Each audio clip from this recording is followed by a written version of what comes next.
nevertheless, he said that, well, somebody was very concerned because the trans people in my place of work, and at the time I was employing around about 80, 90 people, I think, were unsafe, and therefore that they needed to speak to me.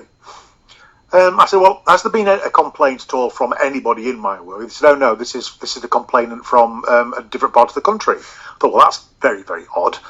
I said, well, let me just give you a bit of background. I've been doing this job now for many, many years, and I've not been challenged one single time as an employment tribunal because I've come close to breaking the Equality Act or any of the acts which preceded the Equality Act. In other words, I'm a very, very good employer.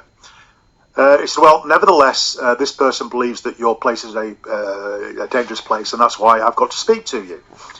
And this is when my old policing head kicked in. And I said, okie dokie, so is anything that I've tweeted criminal? And he said, no. I said, right, so why, if nothing that I've said is criminal, why are you ringing me? And he said, I need to check your thinking. And he said, I need to check your thinking. I need to check your thinking. I need to check your thinking. I need to check your thinking. I need committed a crime? He said, no. But you're checking my thinking? Yes. I said, have you any idea what that makes you? And he said, no. I said, you know, George Orwell's 1984, it's a dystopian novel, not a police how-to manual. And the reference to that entirely went over his head. So then I said, look, if there's nothing that I've done that's criminal, in your opinion, in your expert policing professional opinion, what is the thing that I've tweeted that is closest to being criminal? That if I'd just gone a little bit further, it would have been criminal. What was the thing that I tweeted which was criminal adjacent? And he said, well, there's 33 tweets here. I said, well, in your opinion, which is the worst one? And he said, you did a limerick. I said, no, I did not do a limerick. He said, oh, you retweeted a limerick. Closure. I managed to get hold of the said limerick. It wasn't a limerick. It was a piece of feminist doggerel. It was a feminist verse that said something like, your breasts are made of silicon, your vagina goes nowhere, and we can tell the difference even when you're not there. Your hormones are synthetic. Now let's just cross this bridge. What you have, you stupid man, is male privilege. Boom. So that was it. It wasn't even a limerick. Maybe it identified as a limerick, but it clearly was not a limerick. You remembered it quite well. Absolutely. Well, sometimes I remember it, sometimes no. But yeah, it just came to me just repeating it in the bathroom every morning. This was where it goes from being absurd to utterly sinister and clinically stupid.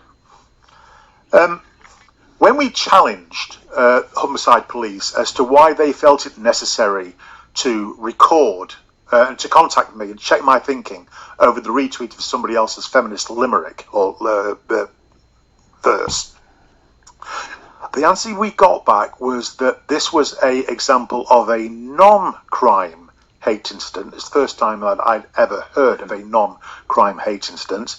And the thing about a non-crime hate incident is there doesn't need to be a crime, and in fact there doesn't need to be an incident. What there needs to be is the perception by a third party, the victim or anybody else, including a police officer, that what you have said is potentially hateful. In other words, somebody has perceived it to be hateful. And it also says no objective evidence of hate is required. So we are in the land of cloud cuckoos. We are in the land of pure subjectivism, where if somebody feels offended, that's all that it takes for the police to not only record you for non-crime hate incidents, but to, in effect, turn up at your place of work and to challenge you and to tell you that they need to check your thinking.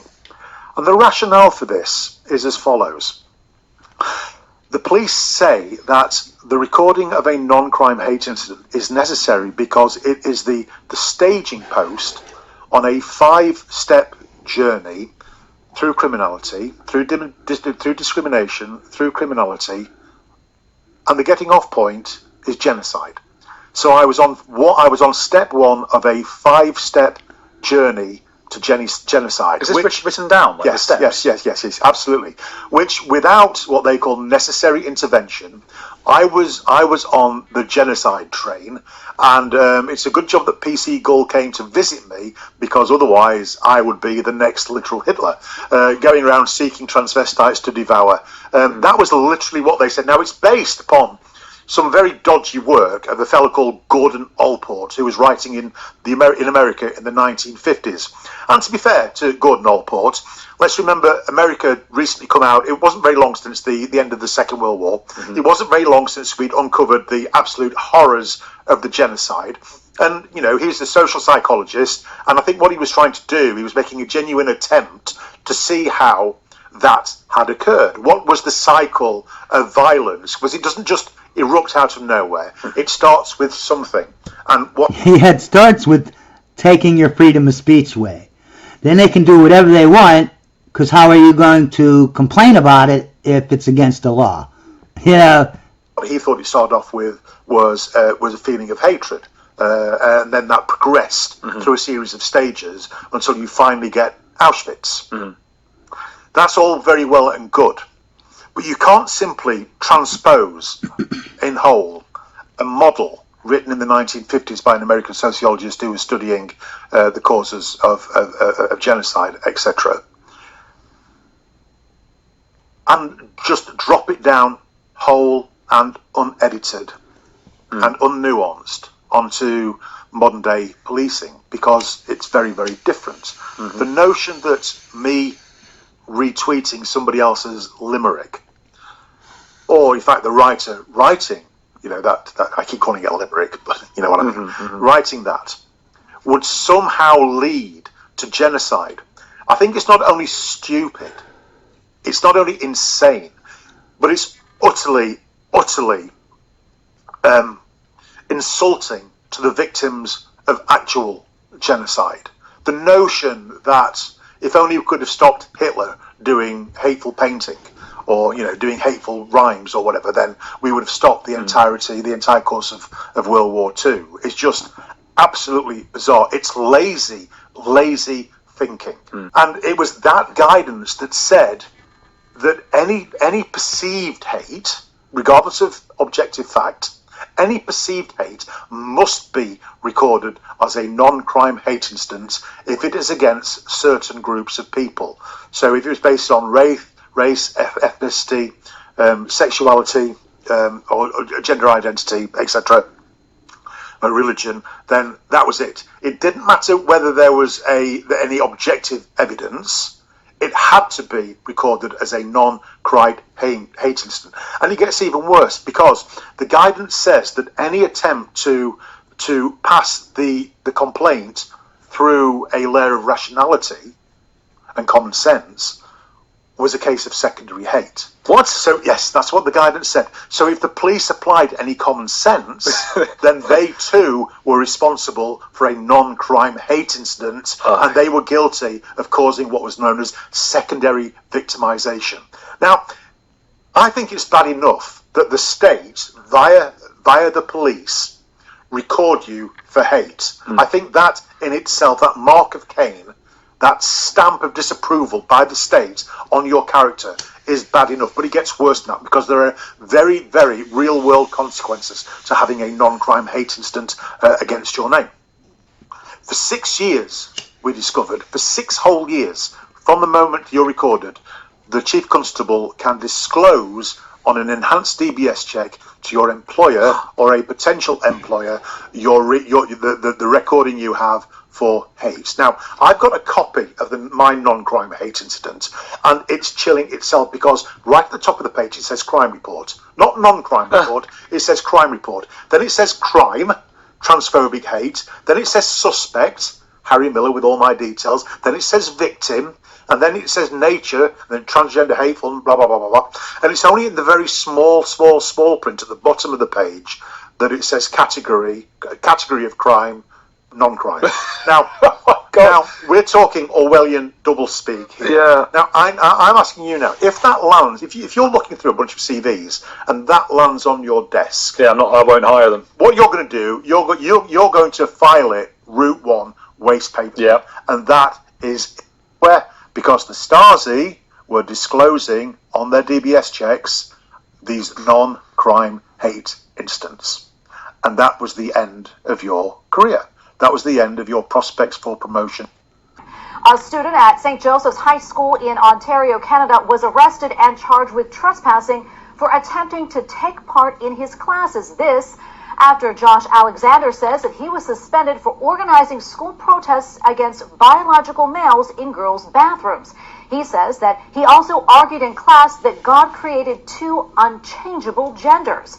His lawyer says the school accused him of bullying transgender students. And joining us now is Josh Alexander. Josh, a pleasure to have you with us.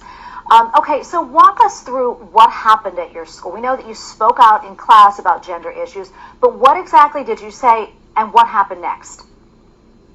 Yeah, thank you for having me on. So, yeah, the entire issue basically started when I moved to the Catholic board. I used to be in the public board, and very quickly I was informed by female students that male students were using the female washrooms. This is an issue that came up in the class debate, and I used that platform to share my opinions, as every other student had the opportunity to do. And I quoted some scripture. I said that there's only two genders, and apparently because there was transgender students in those classes, that was considered bullying. And I went beyond the classroom, and I took it to the office, and I said, okay, this is an issue. There's female students that are uncomfortable. Something needs to be done. And I was ignored. A female student made the same complaint I did, and they ignored her as well. So at that point, I decided to organize a protest outside my school.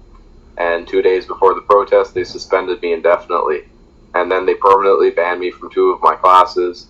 And when I attended those classes, they suspended me again, and then excluded me twice. And at the end of the semester, on the first day of the new semester, I decided to return to school and try to recover my credits and actually get an education. And yeah, they arrested me.